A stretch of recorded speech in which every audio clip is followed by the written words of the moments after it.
ఇక్కడ నడుస్తుంది స్వామి. భద్రాద్రి కొత్తగూడెం జిల్లా పినపాక మండలం భూపాలపట్నం గ్రామ పంచాయతీ జాతీయ ఉత్తమ గ్రామ పంచాయతీగా నామినేట్ అయిన సందర్భంగా అక్కడ ఉన్న పరిస్థితులను ఎంపీఓ వెంకటేశ్వరరావు గారు రాత్రి 8, 7, 6 అయినా కూడా 10 గంటల వరకు నుండి అక్కడ పనులను పర్యవేక్షిస్తున్నారు. ఇక్కడ నిరంతరం కూడా సర్పంచు, ఉప సర్పంచు, గతంలో ఉన్న అధికారులు, గతంలో ఉన్న ప్రజాప్రతినిధులు అందరూ కలిసి ఈ ప్రాంతాన్ని ఉత్తమ గ్రామ పంచాయతీ ఎంతో కృషి చేశారు. ప్రత్యేకంగా దాంట్లో చెప్పాలంటే సర్పంచు, ఉప సర్పంచు, ప్రస్తుతం ఉన్న ప్రత్యేక అధికారి వెంకటేశ్వరరావు గారు ఇప్పుడు కూడా నైట్ కూడా ఈ వేళ కూడా సెక్రటరీ సహకారంతో ఇంకా పనిచేసి చూస్తున్నాను. ఇప్పుడు కూడా గతంలో మొక్కలు పాదులు చేసే కార్యక్రమం కానీ పవిత్ర మొక్కలు చేసే కార్యక్రమంగా చేస్తున్నారు. ప్రతి ఇంటికి, ఈ గ్రామంలో ప్రతి ఇంటికి ఇంటి ముందు వీధి లైట్లు ఉన్నాయి, అలాగే డ్రైనేజీలు ఉన్నాయి, అలాగే పూర్తిగా రోడ్డుకి ఇటీవల వాళ్ళే స్వచ్ఛందంగా రోడ్డుకి 15 రోడ్డు విస్తారం చేస్తున్నారు. స్వచ్ఛందంగా చేయడానికి ఇక్కడ కారణం ఏంటంటే ఇక్కడ సర్పంచులు కానీ, ఉప సర్పంచులు కానీ ఉన్నత విద్యావంతులు కావడానికి ప్రత్యేక కారణం అన్నట్టు. ఈ ఉన్నత విద్యావంతులు అయితే గ్రామ పంచాయతీలు ఏ విధంగా అభివృద్ధి చెందుతాయి, అక్కడ ఉన్న వాళ్ళు ప్రజలు నిజాయితీ పరంగా ఉంటే ఏ విధంగా డెవలప్ అవుతాడానికి ఈ యొక్క పంచాయతీ ప్రత్యక్ష ఉదాహరణగా త్వరలో కాబోతోంది. ప్రస్తుతం నామినేట్ అయిన ఈ గ్రామ పంచాయతీ త్వరలో ఉత్తమ గ్రామ పంచాయతీ అవార్డు పొంది రాష్ట్రపతి చేతుల మీదుగా అవార్డు పొందే స్థితి కూడా రాబోతుంది. మన ఎంపీఓ గారికి ప్రత్యేకంగా చూడొచ్చు. ఒకసారి ఎంపీఓ గారితో మనం మాట్లాడే ప్రయత్నం చేద్దాం. ఒకసారి ఎంపీఓ గారు నామినేట్ అయింది కదా, ఫస్ట్ ఏ సౌకర్యాలు ఉన్నాయి, ఇంకా ఏమేమి ఇక్కడ కల్పించే అవకాశాలు ఉన్నాయి? భద్రాద్రి కొత్తగూడెం జిల్లా పినపాక మండలం భూపాలపట్నం గ్రామ పంచాయతీ నేషనల్ పంచాయతీ అవార్డుకి క్లీన్ అండ్ గ్రీన్ అనే థీమ్ మీద నామినేట్ కావడం జరిగింది.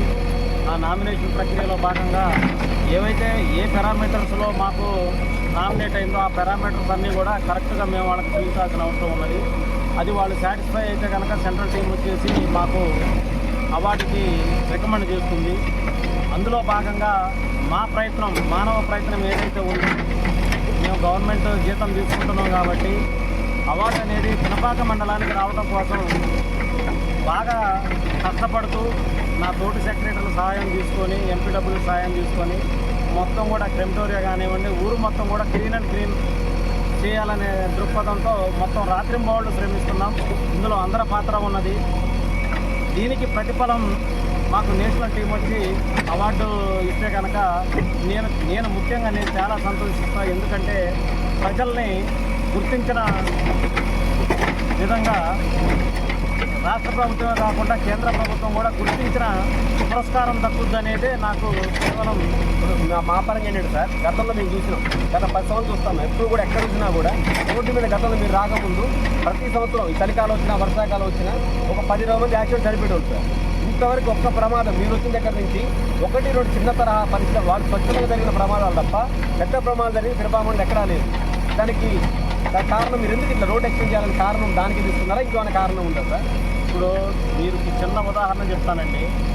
గౌరవ మా జిల్లా కలెక్టర్ గారు ఈ మెయిన్ రోడ్ల మీద చిన్న పాట్ హోల్స్ ఏర్పడితే అందులో 2 వీలర్స్ కానీ రాత్రిపూట ఎవరైనా పడి ప్రమాదం జరిగే అవకాశం ఉంది, వాళ్ళ ప్రాణాలు కోల్పోయే ప్రమాదం ఉంది. కాబట్టి మనిషి ప్రాణం చాలా విలువైందని గ్రహించి ఆ పాట్ హోల్స్ ఫిల్ చేయాలనే ఇన్స్ట్రక్షన్స్ ఇచ్చారు మాకు. అయితే ఇక్కడ నేషనల్ హైవే రోడ్ కానీ వ్యాపారులందరూ కూడా కొంతమంది రోడ్డుకు దగ్గరగా ఆక్రమించుకొని ప్రయాణికులకు బాగా ఇబ్బంది కలుగుతుందని గ్రహించి రోడ్డు మొత్తం కూడా నేను ఈ ఆక్రమణలన్నీ కూడా పూర్తిచేసి ప్రజలకు ఎక్కడా కూడా చిన్న యాక్సిడెంట్ అనేది జరగకూడదు పినపాక మండలంలో అనేది నా కాన్సెప్ట్. ఆ ఉద్దేశంతో రోడ్లన్నీ కూడా వైడనింగ్ ఇది బయ్యారం కావచ్చు, జానంపేట కావచ్చు, సీతంపేట కావచ్చు, ఇవాళ భూపాలపట్నం కావచ్చు, మండలంలో ఎక్కడ కూడా చిన్న యాక్సిడెంట్ కూడా జరగడానికి అవకాశం ఇవ్వకూడదు అనేది నా రోడ్డు ఆక్రమణ చేసినప్పుడు సహజంగా వ్యతిరేకత వస్తుంది ప్రజల నుంచి. అలాంటి వ్యతిరేకత టైంలో మీరు వాళ్ళకి ఎటువంటి సలహాలు చేసి ప్రజల్ని మోటివేట్ చేశారు? వాస్తవంగా ప్రజల నుంచి వ్యతిరేకత రాదండి, మీరు గమనించాలి.